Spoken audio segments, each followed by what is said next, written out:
Olá, tudo bem? Começando mais um Contando História com Gabriel Carrara. Hoje nós vamos falar sobre a importância da formação no mercado imobiliário. E nada melhor do que a gente trazer uma referência aí no mercado, né? Advogado, empresário, com uma atuação destacada no setor imobiliário e de condomínio em Santa Catarina. Foi presidente do Conselho Regional de Corretores, nosso CRECI, de 2022 a 2024. Durante a sua gestão, destacou-se pela promoção do diálogo, pluralidade, valorização da categoria, com foco no combate do exercício legal da profissão e defesa do interesse dos corretores de imóveis.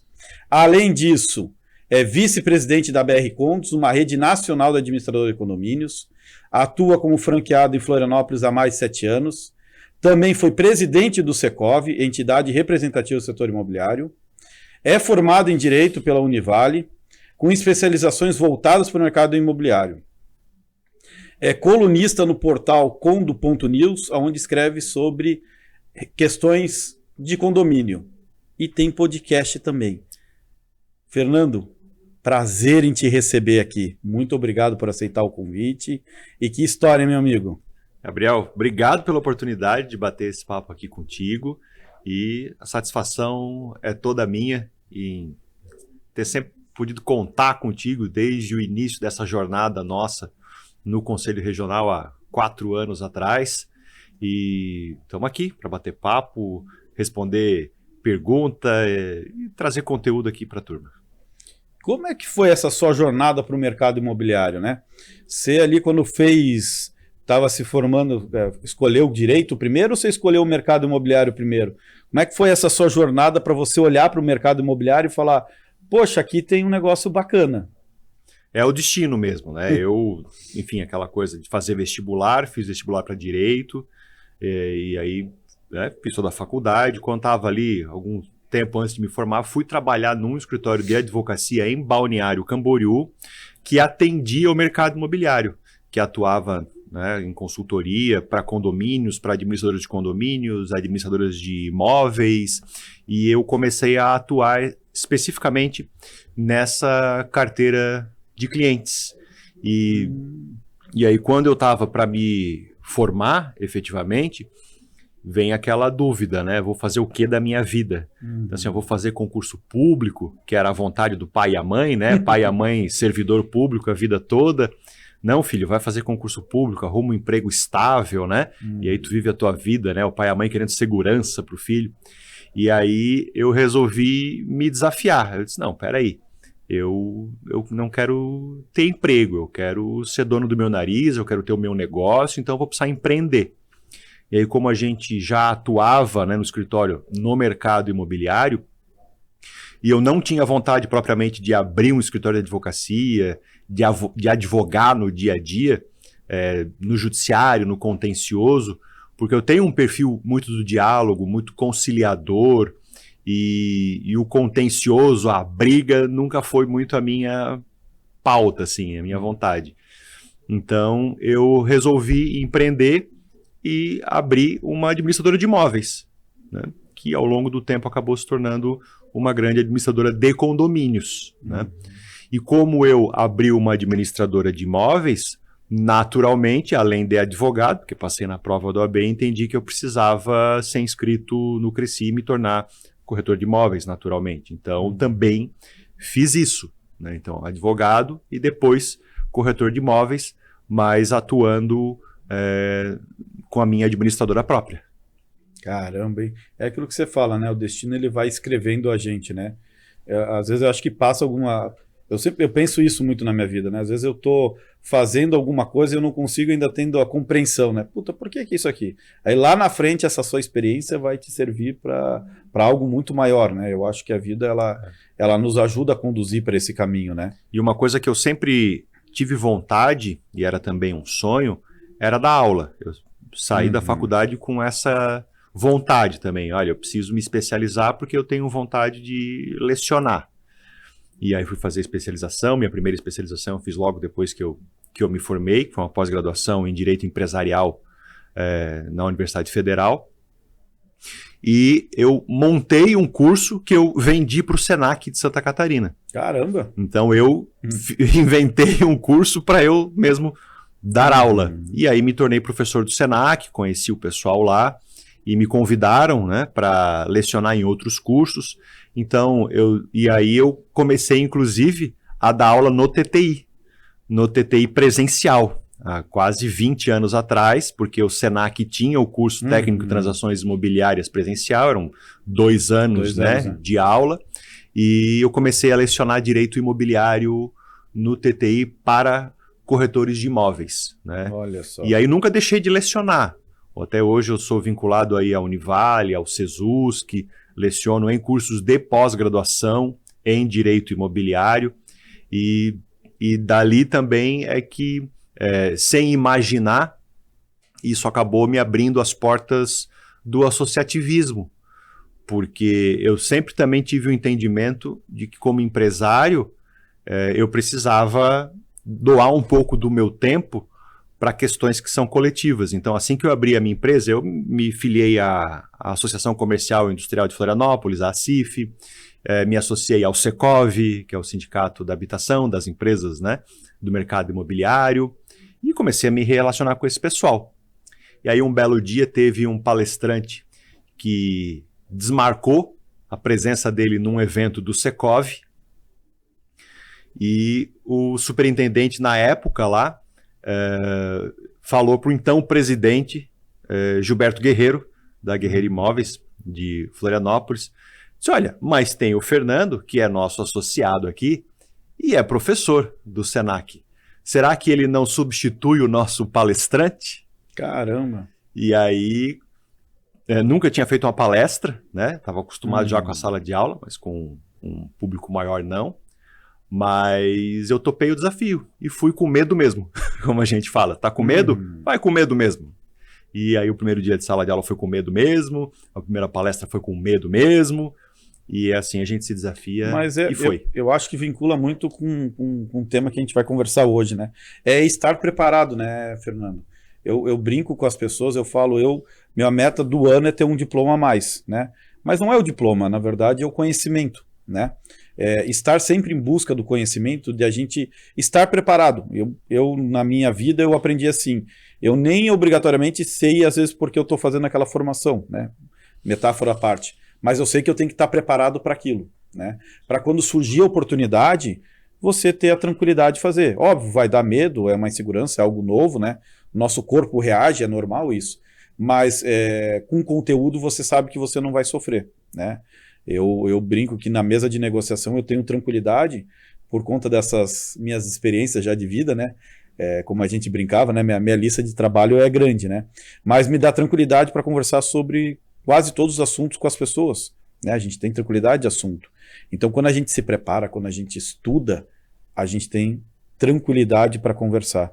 E eu tenho certeza que se apareceu essa oportunidade, é porque você se preparou, né? Não era um mero acaso ali, né? Era um acaso que bateu aí com a sua formação, com o seu preparo e tudo mais. É isso aí. E a sala de aula me preparou para muita coisa que veio depois, né? Inclusive o convite depois para fazer parte da diretoria do Secov veio em razão dessa primeira oportunidade que eles me deram para fazer uma palestra, que foi super bacana, né? O pessoal gostou bastante. E esse momento do medo que você entra, por mais que você tenha se preparado, estudado, tenha formação, chega lá na hora dá medo mesmo, dá frio na barriga. Mas é um momento muito interessante, porque, como você falou, o corpo reage, a adrenalina sobe, um neurônio resolve conversar com o outro, né? Fazia um tempo que não se falavam, aí resolvem bater um papo naquele momento, né? O cérebro dá uma chacoalhada e você vai embora, né? Lembra de coisas importantes, conta casos que são relevantes e a coisa depois flui com mais naturalidade. E a partir dali veio o convite para fazer parte da diretoria do Secov, e depois o convite, né, em razão do trabalho desenvolvido lá dentro, de assumir a presidência da entidade. E aí foram 15 anos, né, à frente do Secov de Florianópolis. E você pegou o Secov numa época boa, né? Foi quando acabou a obrigação do... né? Peguei o Secov numa época maravilhosa, né? Porque logo depois veio a reforma trabalhista e a desobrigação do imposto sindical. Então, a nossa arrecadação na entidade, ela caiu pouca coisa, só 95%. Meu Deus do céu. E aí a gente teve que inventar na época, né? Na verdade já existia, mas aquilo se tornou o nosso principal negócio, por assim dizer, na entidade, para sobreviver, que foi o Classe Imóveis, que era um jornal com uma tiragem bastante significativa semanal, e a gente distribuía em milhares de pontos pela Grande Florianópolis. Era um jornal só de classificados, só para imobiliárias, não aceitava anúncio de particular.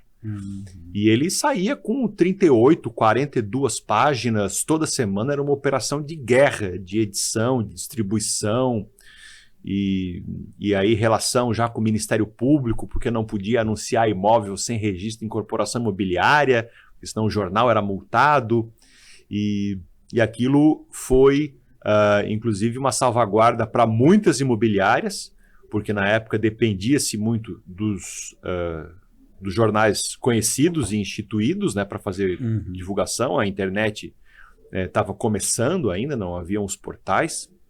Então aquilo salvou muita imobiliária, salvou o Secov também. E uma outra vertente que a gente iniciou naquela época foi justamente a área da educação da entidade, né? Então a gente desenvolveu cursos, desenvolveu eventos, desenvolveu palestras, chegamos a trazer para Florianópolis, para Santa Catarina, o CONAMI, que é o Congresso Nacional do Mercado Imobiliário, que é feito a cada 2 anos por algum Secov do Brasil. Então fizemos no Hotel Majestic, que foi um sucesso absoluto, e fazendo tudo isso com recursos escassos, assim, muito escassos, porque a entidade não tinha mais o imposto sindical e precisava sobreviver para poder ter recursos não só para se sustentar, mas para sustentar o trabalho de representação da categoria das imobiliárias, que é um trabalho tão importante, tão fundamental, né? Na época a gente criticava que era algo que poderia ou deveria ser feito pelo Conselho, e o Conselho não fazia.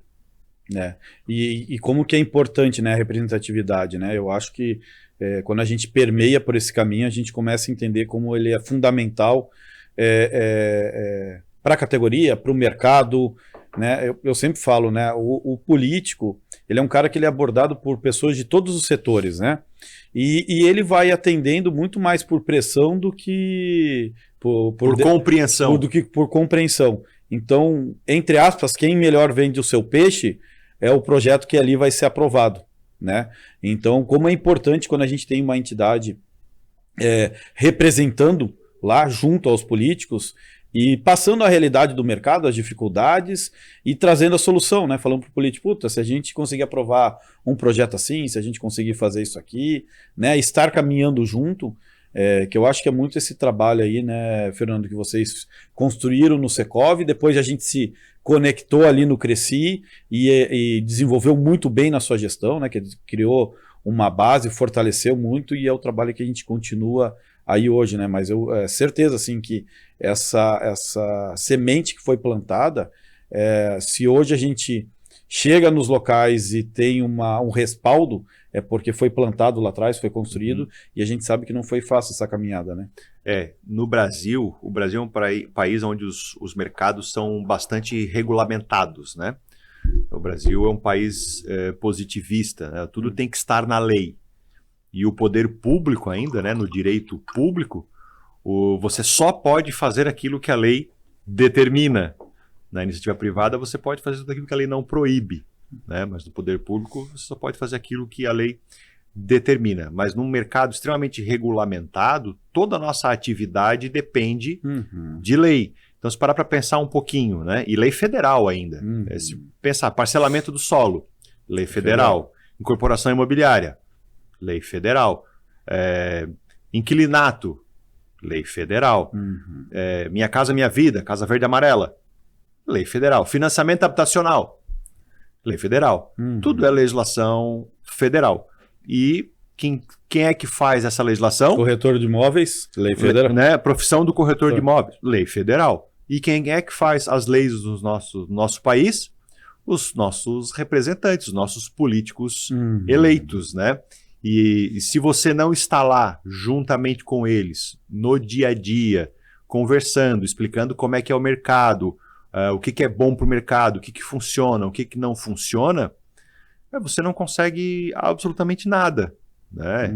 Ele não entende o mercado, o político. Então, passa lá um projeto de lei, ele assina, não lê, não entende, e daqui a pouco pode ser um projeto de lei que destrói, né, o mercado, ou muitas vezes que foi elaborado por pressão de alguém. Eu sempre gosto de citar um caso de um projeto de lei que eu acompanhei na época em que eu fazia parte da CBCSI, que é a Câmara Brasileira de Comércio e Serviço Imobiliário, que é um órgão da CNC, que congrega aí pessoas, né, empresários do setor do Brasil todo, principalmente vinculados aos Secovs, e o trabalho de acompanhamento legislativo.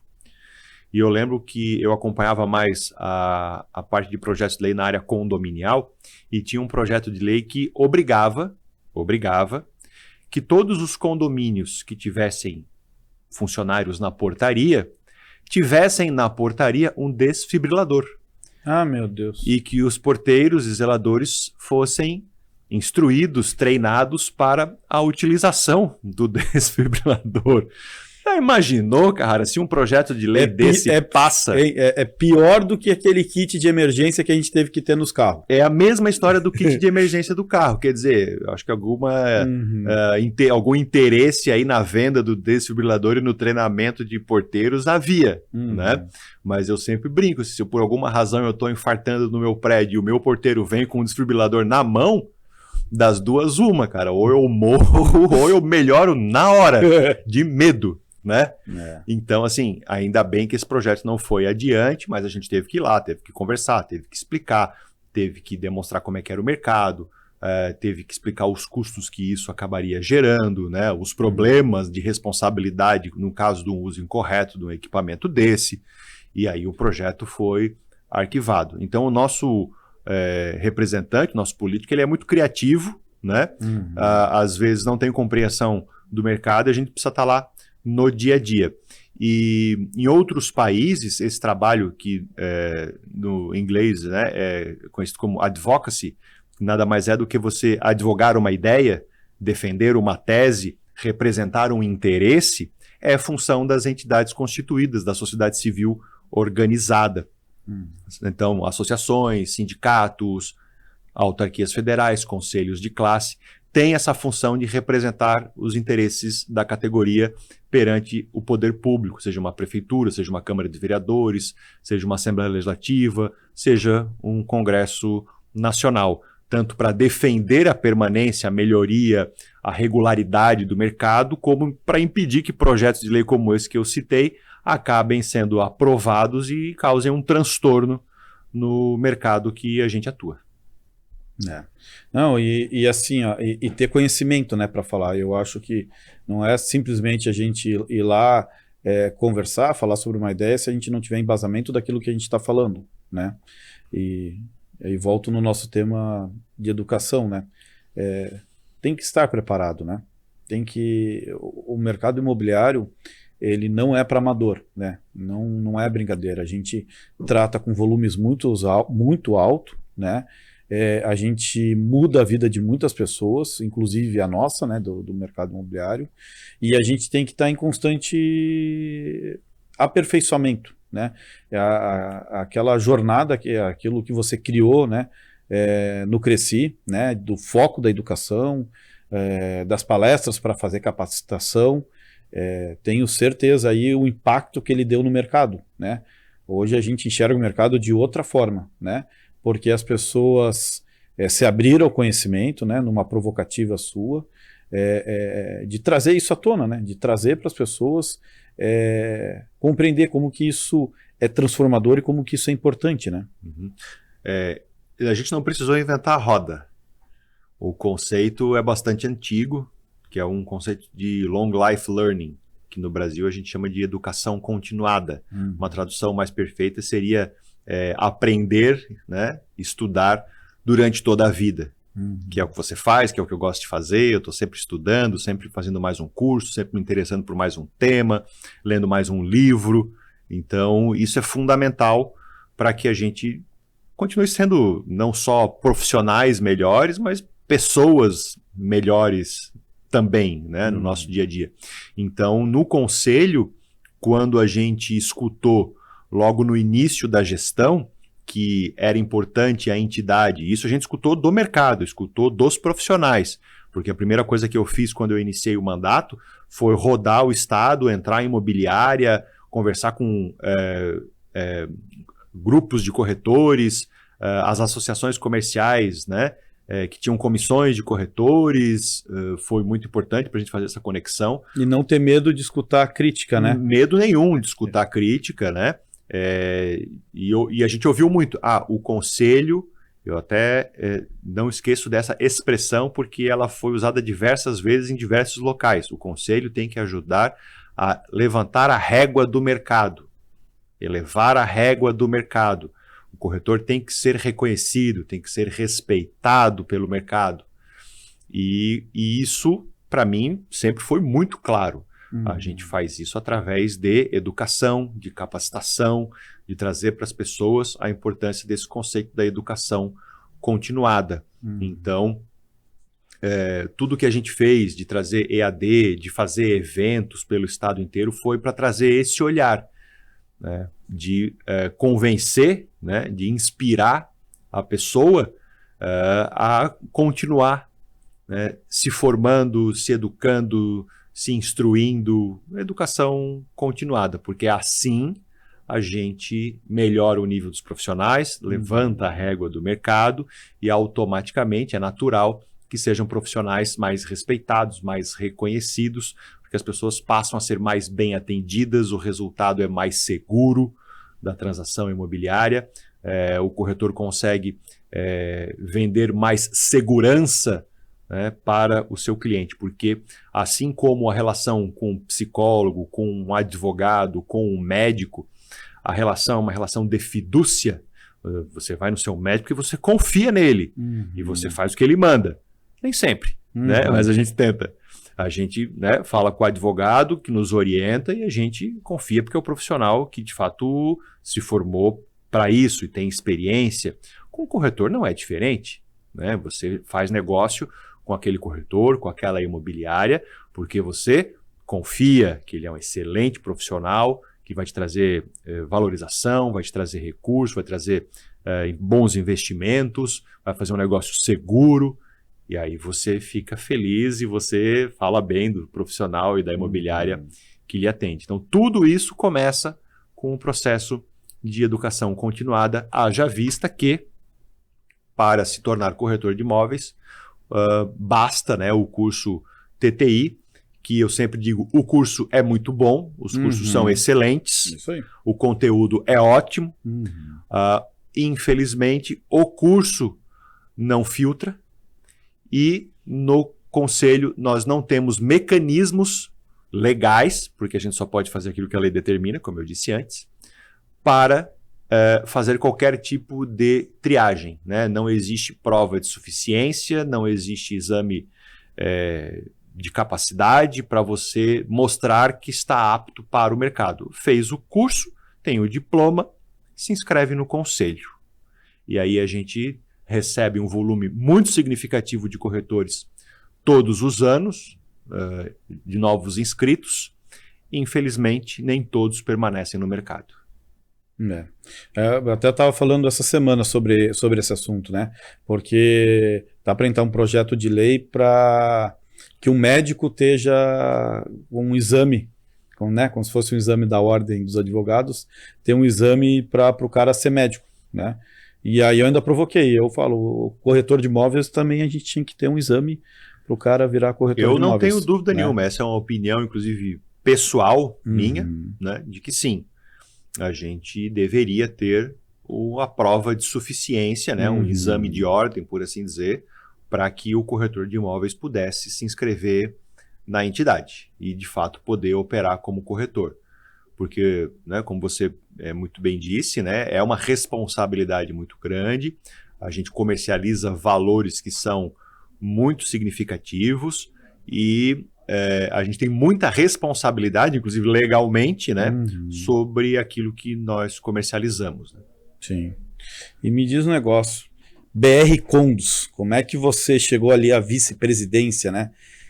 Como é que foi essa caminhada para chegar?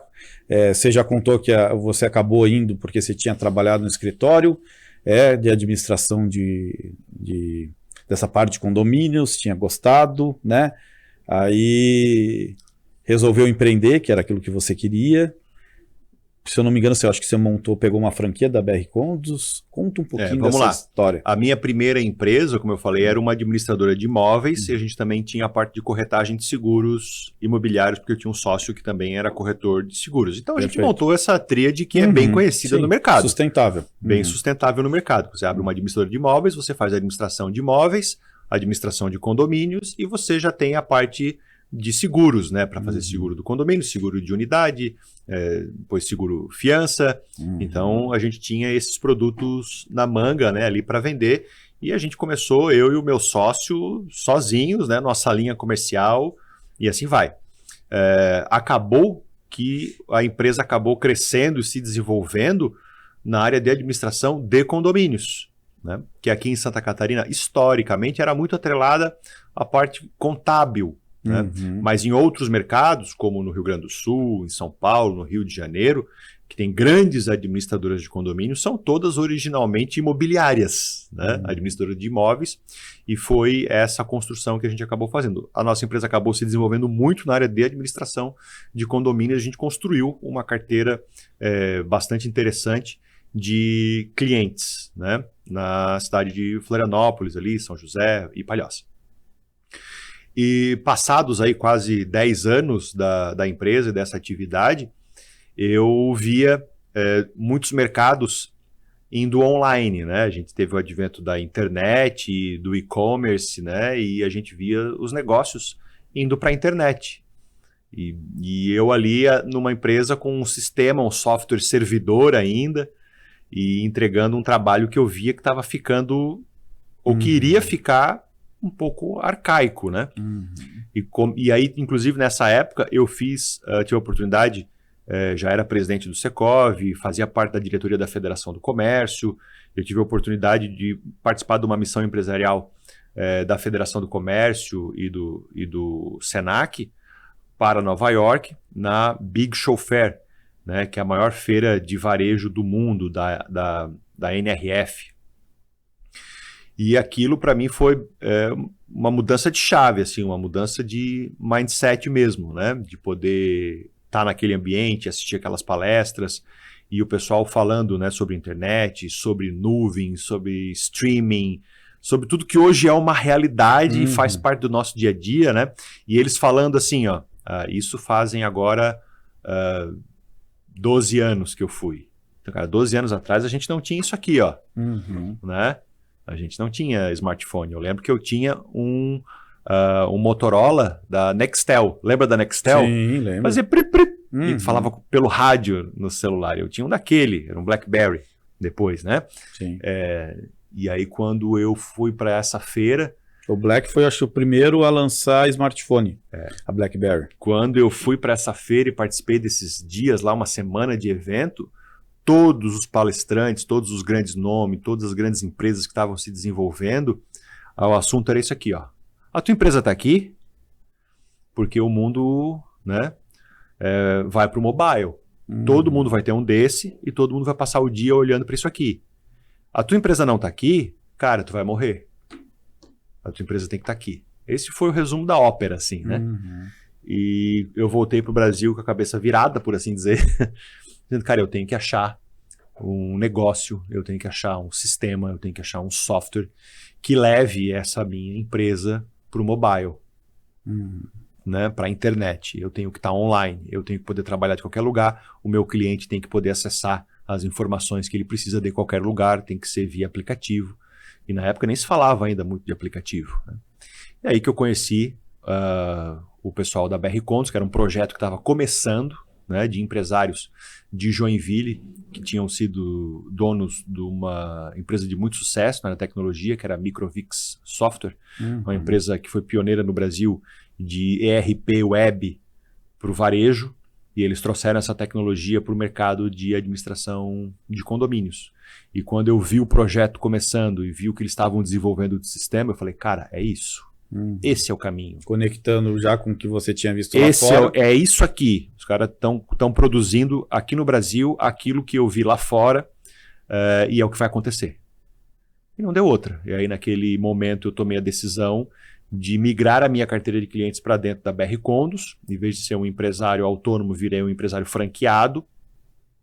E o resultado veio com o tempo, né? No começo foi muito difícil, mas depois a minha unidade se desenvolveu muito e a gente foi pioneiro no Brasil, né? Em administração online para condomínios.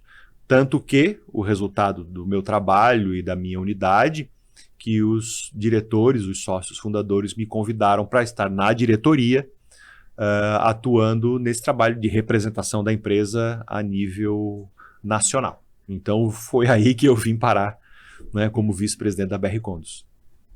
Não tem segredo, né? Trabalho, trabalho, trabalho, trabalho. Acorda cedo, trabalha o dia inteiro, né? Estuda, trabalha, estuda, trabalha, e é isso. Entender o mercado, né? Quando a gente fala de estar preparado, é muito isso, né? De você estar olhando fora da bolha, enxergando o que o mercado pode entregar de diferente e você fazer. Ou até, às vezes, se conectar com outros mercados, né?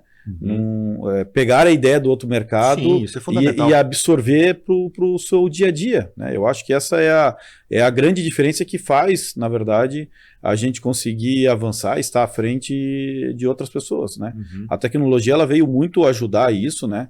Eu falo que a tecnologia fez com que a gente estivesse na China sem ter que estar na China, né?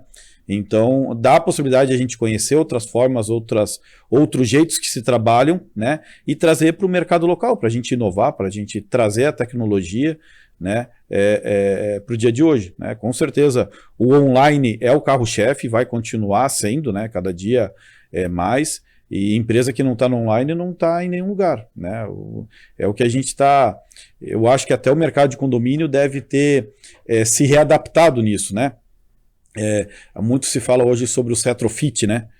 Então, na verdade, aqueles prédios antigos que a gente dá uma melhorada. Esses dias eu lembrei de você, eu entrei num prédio aqui em Joinville, que ele é um prédio comercial, ele tem uma galeria embaixo, estilo prédio comercial mais antigo. Uma galeria embaixo de lojas e o resto do prédio inteiro de salas comerciais. O corredor, sem mentira, dava para fazer mais uma sala comercial, de tão largo que é. E aí eu olhei porque os banheiros, como é uma construção antiga, os banheiros eles têm chuveiro, que normalmente não tem, né? Aí eu falei para a proprietária tem um monte de salas lá. Falei, vocês já pensaram em transformar isso aqui em outra coisa, além de sala comercial, né? E dela, a gente já pensou, mas a gente ainda tem alguns condôminos aqui que trazem barreira. O que você me fala aí sobre esse mercado, que eu sei que vocês também mexem com isso daí, né? Sim, é bem interessante, né? Os processos de retrofit, de alteração da destinação das edificações. Em alguns estados, essas edificações estão, algumas cidades e estados, essas edificações estão bem localizadas em centros antigos, né? Das cidades, que precisam passar por processos de revitalização. Algumas cidades, inclusive, têm políticas públicas de incentivo a essas revitalizações, né? Recentemente, inclusive, a gente assumiu um novo cliente na BR Condos, que é um empreendimento em Porto Alegre, bem na beira ali do cais, né? Do cais embarcadeiro, que era um prédio com mais de 50 anos, que já foi sede de banco, inclusive, e ele foi adquirido por um empresário que transformou tudo em unidades hoteleiras, assim, né, em estúdios, né? Transformou o prédio em estúdios, vendeu para investidores e colocou uma marca de gestor de aluguéis de curtíssima temporada, né? E um sucesso absoluto, tanto do ponto de vista da arquitetura, como do ponto de vista financeiro, porque os investidores estão satisfeitos, como do ponto de vista dessa inovação na relação com o hóspede, né? Hoje a pessoa não tem mais necessariamente essa vontade de ficar num hotel tradicional e perder tempo fazendo check-in, e ter que mostrar a identidade, falar com o recepcionista, perder esse tempo. Hoje o cara quer entrar no hotel e ir direto para o quarto dele. Então essas gestoras, né, de hospedagem de curtíssima duração vêm com essa nova experiência do cliente, né? Um olhar de trazer uma experiência sem fricção nenhuma. A pessoa entra no prédio com biometria facial que já foi cadastrada na reserva, que ele fez via aplicativo, ele escolheu o quarto dele, pagou tudo online, e ele entra no prédio sem precisar falar com absolutamente ninguém, né? Não precisa falar com ninguém. E isso é uma nova experiência que faz sentido para a nova geração, né? Então, é muito bacana a gente ver os condomínios mais antigos passando por essas transformações, não só de retrofit de fachada para fins de valorização patrimonial, mas também, inclusive, de alteração da destinação da edificação, dando uma nova vida para o empreendimento. Porque com a tecnologia, com a internet, com o home office e com a pandemia, o mercado de salas comerciais sofreu muito, né? E isso é uma realidade, tanto que os novos prédios residenciais já veio com essa figura da valorização do coworking, né? Da valorização de áreas, né, para o animalzinho doméstico, para o pet, coisa que não existia no passado, né? Enfim, quando eu era criança, no meu prédio não tinha coworking e por aí era proibido animais. E como é que é essa relação, né? A gente que caminha no mercado imobiliário, a gente ainda vê alguns prédios estão indo numa tendência de proibir o short stay, né? Aquela alocação por diária, né? Outros não, outros estão caminhando para que isso seja viável. Como é que trabalha essa relação, né? Você deve ter esse conflito aí. Muito. Esse conflito, ele existe. Ele tem já alguns caminhos de solução. Porque o medo original se iniciou quando o Airbnb chegou no mercado brasileiro e cria, né,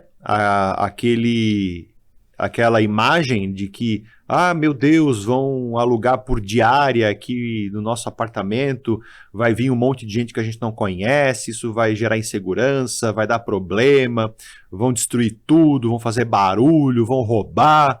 Então, assim, é esse pré-conceito, né? O medo do incerto, do que vai acontecer, e a pessoa imagina um cenário terrível. Então, condomínios correram para fazer assembleias, mudar convenções, para proibir a alocação de imóveis através dos sistemas. Mas isso nada mais é do que o reprise de uma novela que a gente já conhece, né? Que, historicamente, muitos prédios, né, também tinham esse interesse, esse intuito de proibir o próprio aluguel de temporada previsto na lei do inquilinato, né? Porque achavam que o inquilino era indigno de convivência, né? Então não proibia, não permitia, ou então proibia que o inquilino usasse áreas comuns do condomínio. O inquilino pode, mas aí ele não usa a piscina, não usa o salão de festas, não usa isso, não usa aquilo, com o intuito realmente de constranger, né, o proprietário a não fazer o aluguel.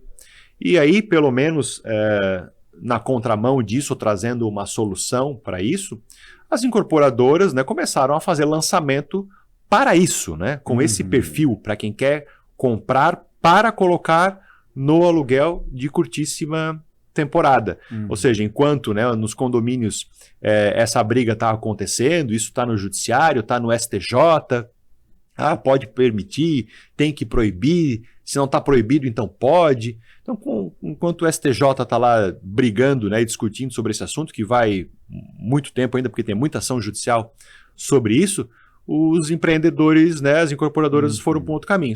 Então vamos empreender com foco nesse investidor, no cara que quer comprar para colocar no Airbnb. Então ele para de bater boca e discutir lá com o pessoal daquele prédio e bota o investimento aqui. O resultado é que em todo o nosso litoral e nas cidades que vivem de eventos, né, você começa a ter já empreendimentos entregues, né, e sendo entregues para quem tem a vontade de investir com essa finalidade.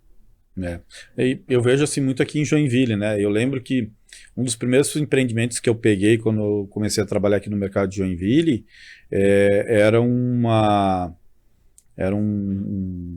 prédio que você tinha estúdio, um dormitório e 2 dormitórios, né? Já bem vocacionado para esse modelo, né? Para locação de temporada, né? Ainda não se falava esse nome naquela época, né?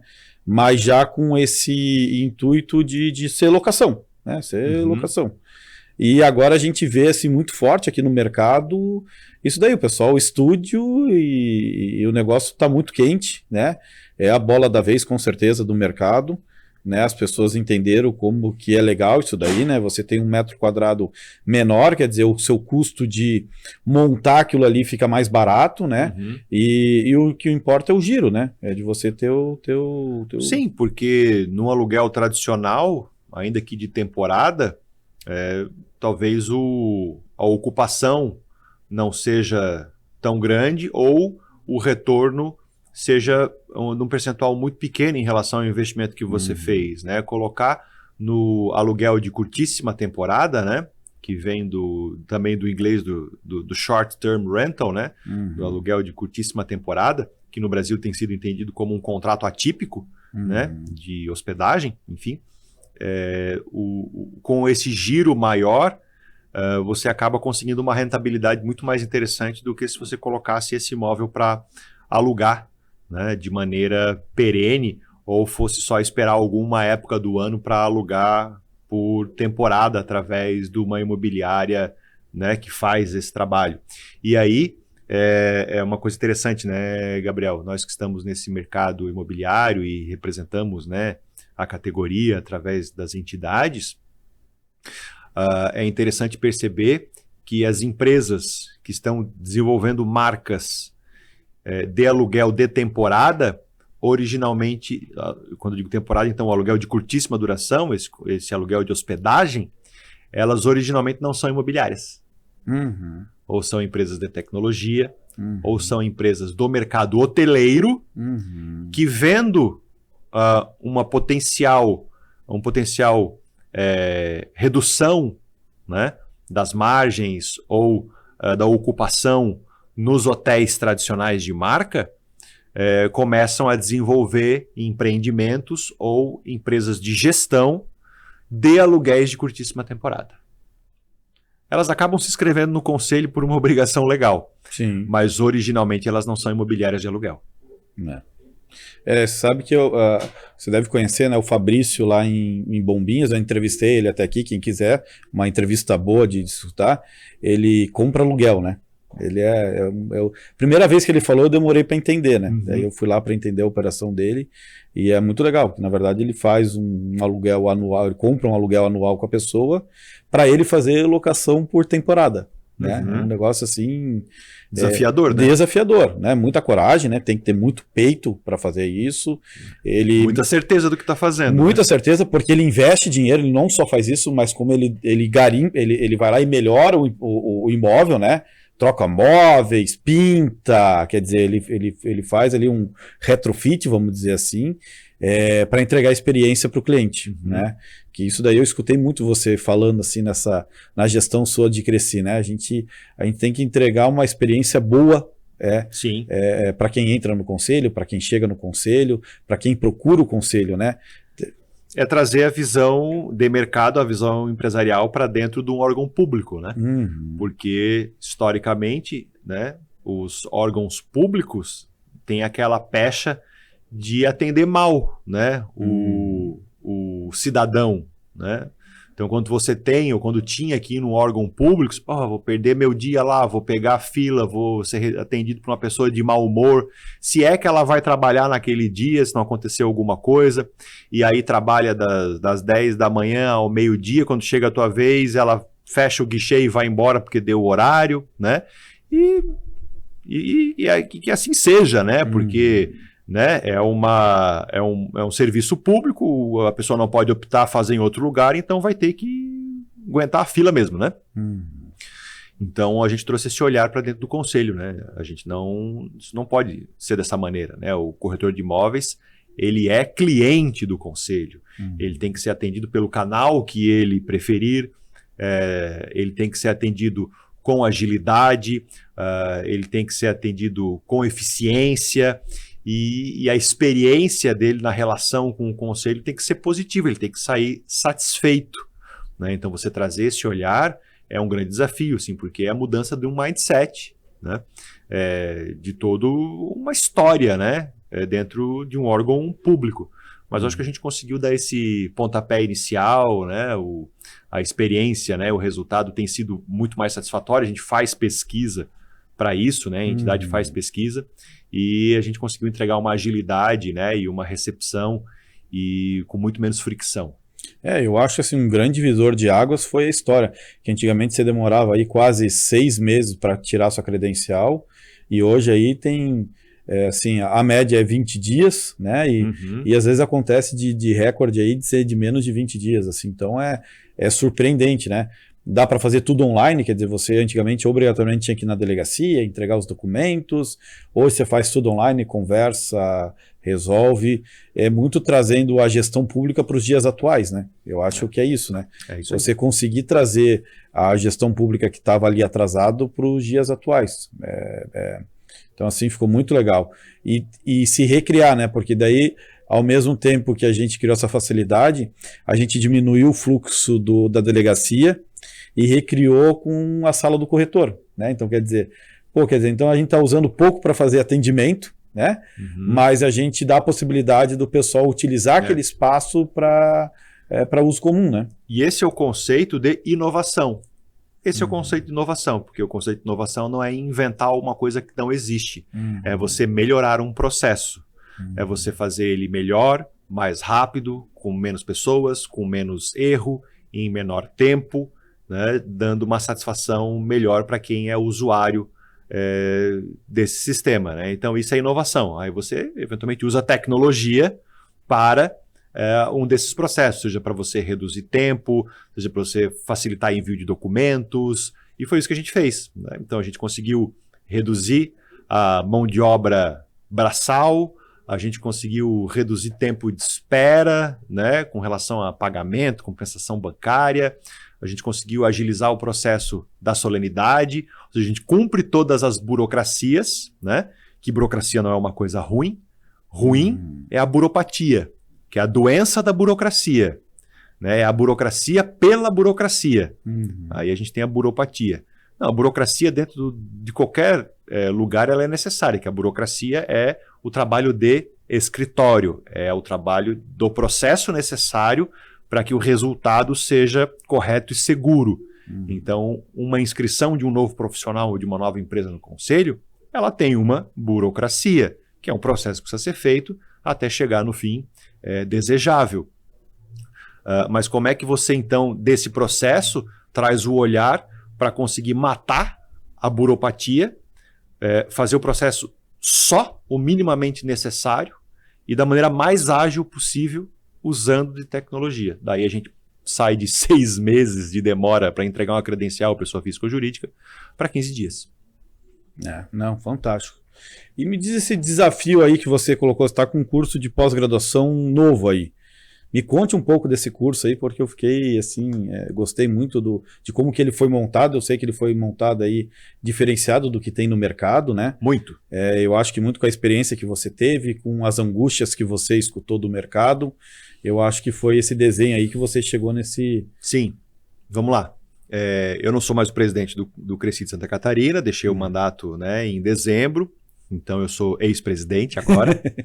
Mas sou membro do conselho ainda, e o presidente atual, o Marcelo, né, que é uma pessoa que a gente admira muito, né? E eu particularmente sou muito orgulhoso de ter o Marcelo como presidente do conselho, porque ele é um baita de um profissional, além de ser um gentleman, né?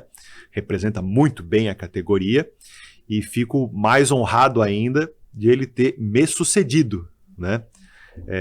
Então acho que foi um upgrade que a entidade e o mercado tiveram, né, nesse processo.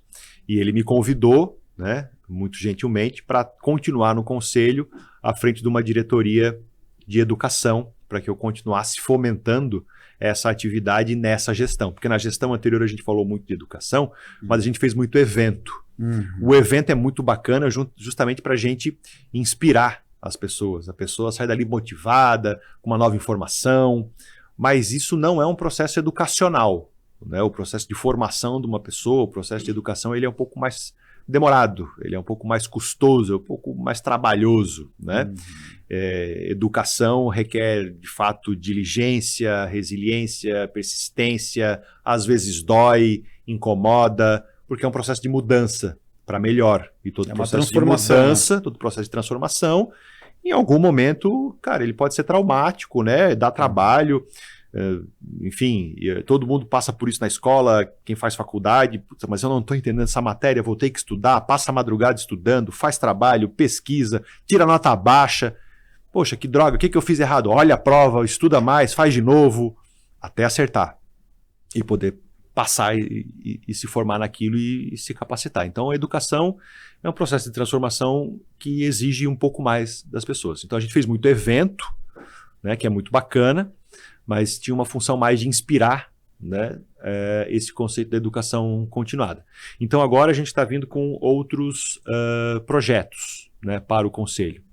Um deles é uma pós-graduação que a gente está construindo em parceria com o Sesusc, em Florianópolis, que vai ser uma pós-graduação de empreendedorismo e inovação em negócios imobiliários, para, de fato, com um conteúdo muito atual, muito rico, com excelentes nomes, né, no corpo docente, trazer uma especialização para quem efetivamente quer passar por este processo de se tornar um profissional muito melhor no mercado imobiliário. Então a gente tem 3 eixos temáticos dentro da especialização, que são 18 meses de curso, são 360 horas aula. Então a pessoa vai praticamente estudar durante 2 anos, né? Então tem um eixo jurídico e regulamentação, para a gente falar de direito do consumidor no mercado imobiliário, para a gente falar de incorporação imobiliária, para a gente falar de leilões judiciais, extrajudiciais, né? Para a gente falar sobre contratos do mercado imobiliário, locação, compra e venda, contrato atípico, né, de hospedagem, como a gente estava falando ainda há pouco, e 2 outros eixos, um muito voltado para marketing e vendas, né?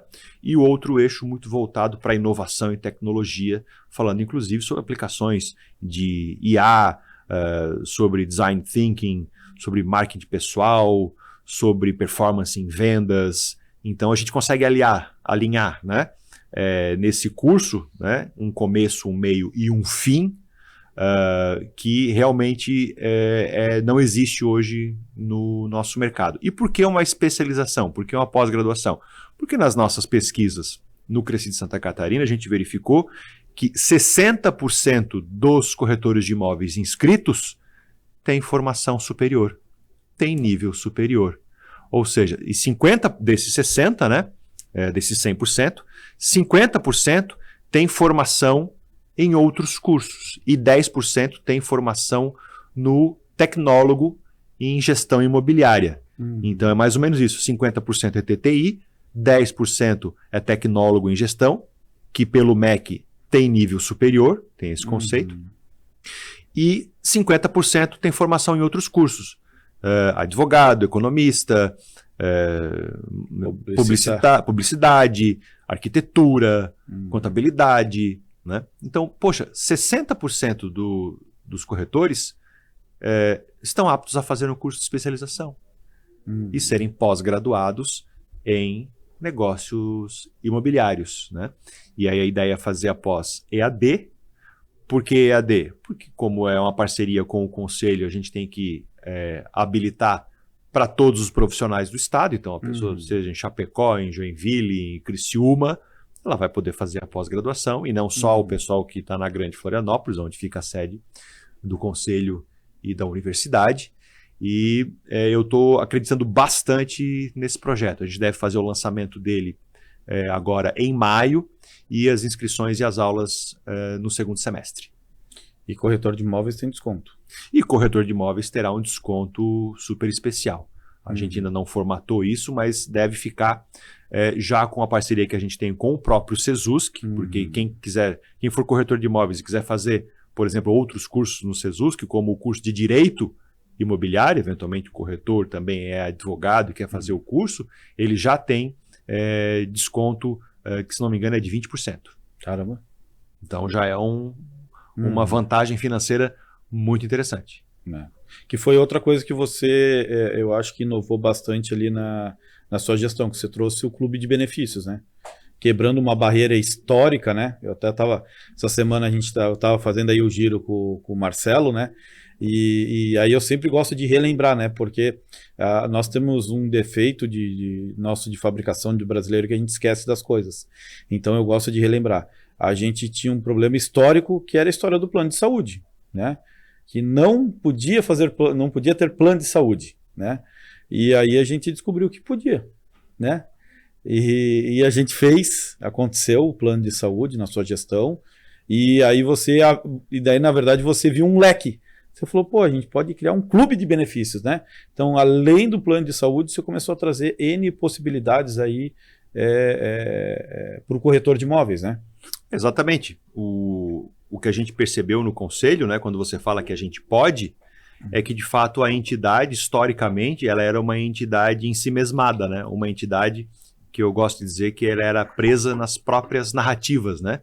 Então você cria uma narrativa e você acredita nela e você se aprisiona ali dentro, né? E você começa a usar aquilo como justificativa para tudo. Então, que era a nossa maior crítica, né, ao conselho, que a gente sempre ouviu que qualquer demanda que chegava lá, a resposta era não, a gente só faz duas coisas. A gente credencia e a gente fiscaliza. Só. O conselho não faz absolutamente mais nada. Plano de saúde, um convênio. Não, a gente não pode fazer. Busquem isso em outras entidades. Aqui a gente credencia e fiscaliza. Só que basta ler, né, a legislação do corretor de imóveis, que fala também do conselho, para descobrir que tem mais, né, um inciso ali na lei, que além de credenciar e fiscalizar, tem lá, representar os legítimos interesses da categoria. E isso o que é? É desenvolver política pública. Porque a partir do momento que você escuta a categoria e ela te traz um interesse que tem legitimidade, a gente pode desenvolver um projeto para executar. E aí cria uma política pública sobre isso. Então o que eu fui fazer? Eu fui estudar política pública, como é que a gente constrói isso dentro de uma autarquia federal, e é plenamente viável, inclusive do ponto de vista jurídico, uma autarquia federal desenvolver projetos que sejam do interesse da categoria. Não só projetos, né, de representação perante os órgãos públicos, né, ou perante o legislativo e o executivo, mas também projetos como esse, de criar um clube de benefícios, de conseguir fazer convênios, né, com planos de saúde, oferecendo o plano de saúde a preços muito melhores do que aquele que o profissional teria no balcão da empresa. Não, com certeza. E daí veio junto, né, depois a casar com os cursos, né? Daí fomos trazendo curso com desconto, né? Entre essa história das pós-graduação e foi se somando aí N coisas, né? Dou um outro exemplo lá em Blumenau, lá que o pessoal 25 centavos pelo litro da gasolina, desconto para corretor de imóveis, né? Quer dizer, uma caminhada fantástica. Mas me diga um negócio. Além de mercado imobiliário, eu sei que você tem um outro gosto peculiar de gostar de cozinhar. Pois cara. Também gosto de cozinhar. Gosta de como é que é? De fazer pratos novos. Exatamente. A minha família, eu digo que eles são as minhas cobaias. Porque eu adoro fazer coisa que eu nunca cozinhei na minha vida. E eles são o meu teste, né? O meu público piloto ali. Então gosto bastante. Estou sempre estudando também pratos, assisto vídeos e assim, no dia a dia a cozinha de casa já é minha, né? Então café da manhã eu já providencio. Eu gosto de almoçar em casa, eu gosto de jantar em casa, então eu estou sempre pensando no cardápio. Não tenho problema nenhum em ir para o supermercado, fico fuçando nos produtos. acho um produto diferente, descubro como é que usa, e assim vai. Então lá em casa, o café da manhã, o almoço e a janta normalmente são meus mesmo, e nos finais de semana eu ainda me esmero um pouquinho mais para fazer alguma coisa diferente. Então isso que provavelmente te impulsionou de trazer a família lá de Floripa para vir morar aqui para Joinville. Esse que deve ter sido então a sua grande provocativa, né? Porque você é natural de Floripa, né? Sempre morou lá. A minha família é de Brusque. Certo. Né? Eu só não nasci em Brusque por um lapso temporal muito pequeno, porque meus pais, né, acabaram se mudando para Florianópolis, porque as oportunidades de trabalho, né, e de formação estavam lá. E aí já nasci em Florianópolis, mas a minha família é toda de Brusque. E sempre, né, morei em Florianópolis, fora um período que eu morei em Balneário, porque me formei na Univale de Itajaí. Meu pai era professor nessa época lá na Univale, não na área do direito, meu pai é da área da saúde. Então eu que fugi do caminho mais fácil aí da minha família, que todo mundo, né, da área da farmácia, por assim dizer, os mais próximos. E depois voltei para Florianópolis. E aí agora, recentemente, eu tomei a decisão de me mudar para Joinville, aí trouxe a família toda, né, para cá, justamente porque a matriz da BR Condos, onde eu atuo hoje, fica aqui em Joinville. Então, na verdade, eu fico nessa ponte, que não é necessariamente aérea, né, tá mais rodoviária, Florianópolis, Balneário, porque a gente tem operações próprias também ali em Balneário pela BR Condos. Fico entre Florianópolis, Balneário, Florianópolis, São Paulo.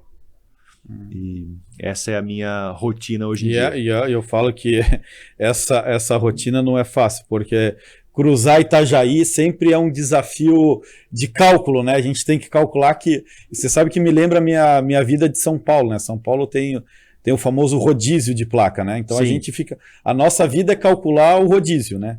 Primeiro, se a gente pode entrar com rodízio e qual que é o melhor horário para você conseguir entrar em São Paulo. Itajaí também é a mesma coisa. Qual que é o melhor horário para passar lá, né? Exatamente. Então, sempre que eu vou para Florianópolis ou a Balneário ou volto, eu tenho que organizar e planejar o horário que eu vou passar ali entre Itajaí e Navegantes, porque realmente está bem difícil, está bem complicado.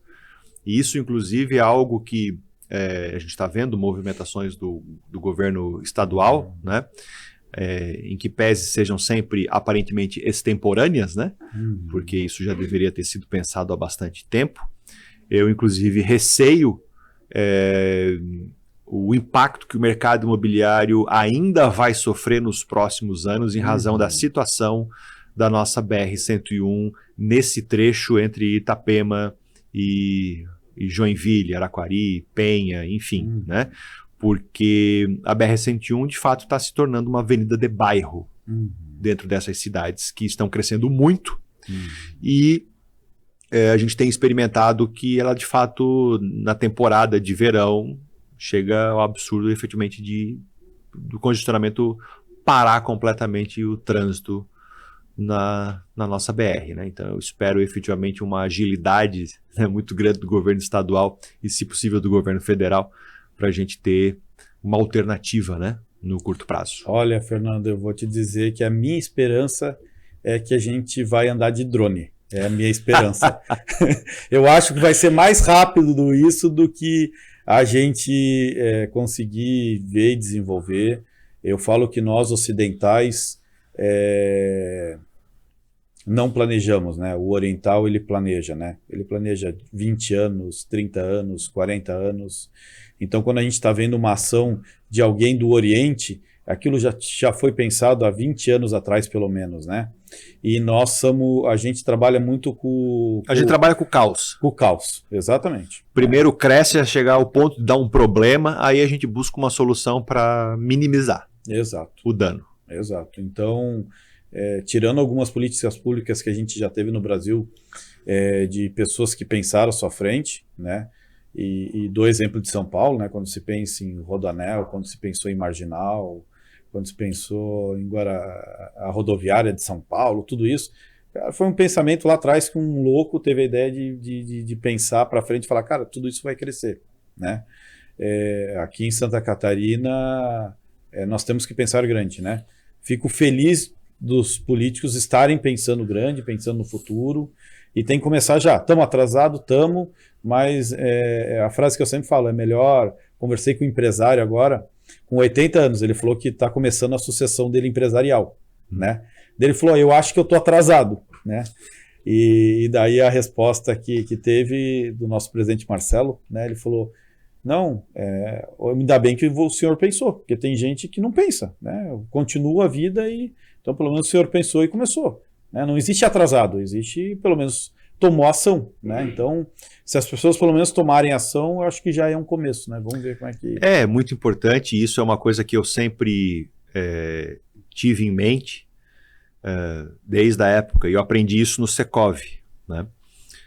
Quando a gente trabalha com o coletivo, a gente tem que entender qual é o nosso propósito, né, em estar ali, quais são as nossas bandeiras, quais são os nossos projetos. O meu grande papel como presidente, na verdade, não foi meter a mão na massa em muita coisa, né? O trabalho do presidente de uma entidade é principalmente ficar com a bandeira levantada, porque é muito fácil a turma se perder no dia a dia da pressão, das demandas, dos problemas.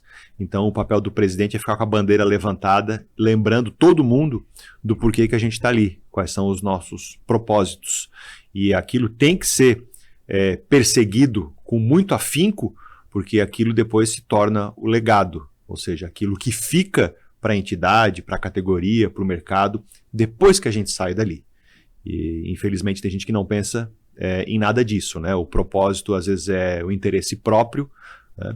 E falar em legado, né? Aquilo que fica para a categoria é praticamente você falar outro idioma para a pessoa. Com certeza. Então tá bom. Vamos chegando à parte final. Eu sempre falo que a gente tem que terminar no ápice as coisas. Sim. E deixar o gostinho de quero mais, né? Para a gente em outro momento voltar. Considerações finais.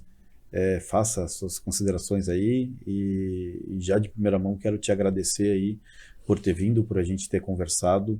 Tem muito assunto, né? Você é uma pessoa que tem um conhecimento fantástico aí de mercado, de direito, né? Tem uma compreensão e principalmente você tem uma paciência que até hoje difícil encontrar uma pessoa com a paciência. Eu aprendi muito com a sua paciência, mas eu ainda tenho que aprender muito sobre essa palavrinha aí.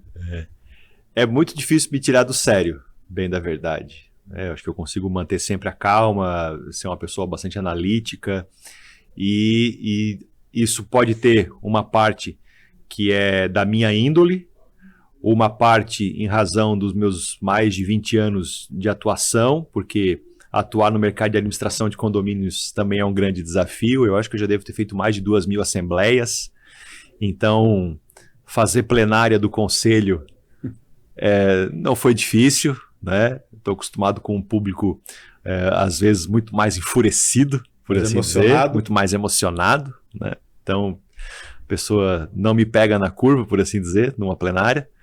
E também de capacitação, porque eu gosto muito de estudar inteligência emocional e CNV, que é comunicação não violenta, que a gente acaba sempre aprendendo que aquela, né, manifestação às vezes equivocada, estúpida, raivosa ou grosseira ou inoportuna de alguém, nada mais é do que uma expressão trágica, né, de sentimentos que a própria pessoa não consegue compreender que ela tem, e uma forma equivocada de fazer pedidos e de expressar sua necessidade, o que ela está precisando de fato com aquilo.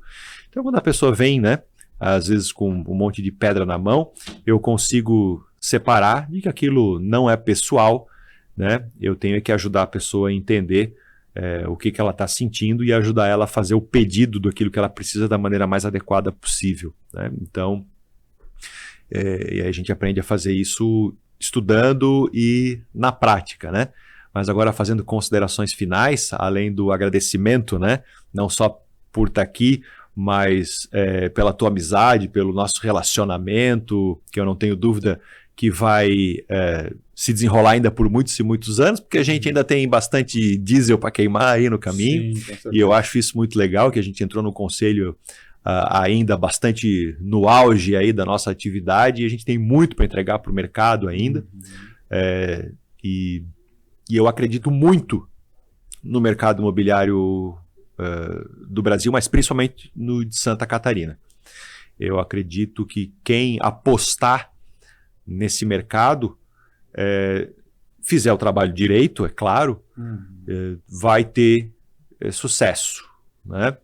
E aí a medida do sucesso é a medida do desejo de cada um, né? Então vai atingir aquilo que de fato conseguir organizar e pautar como propósito. Nosso mercado imobiliário é muito pujante. Quem acredita no mercado imobiliário, acima de tudo, acredita no desenvolvimento da sociedade, das pessoas e das nossas cidades. Excelente. Muito obrigado pela sua participação. E você que acompanhou a gente até agora aqui, obrigado por acompanhar. Curta, compartilhe e espero você aí no próximo episódio. Tchau, tchau.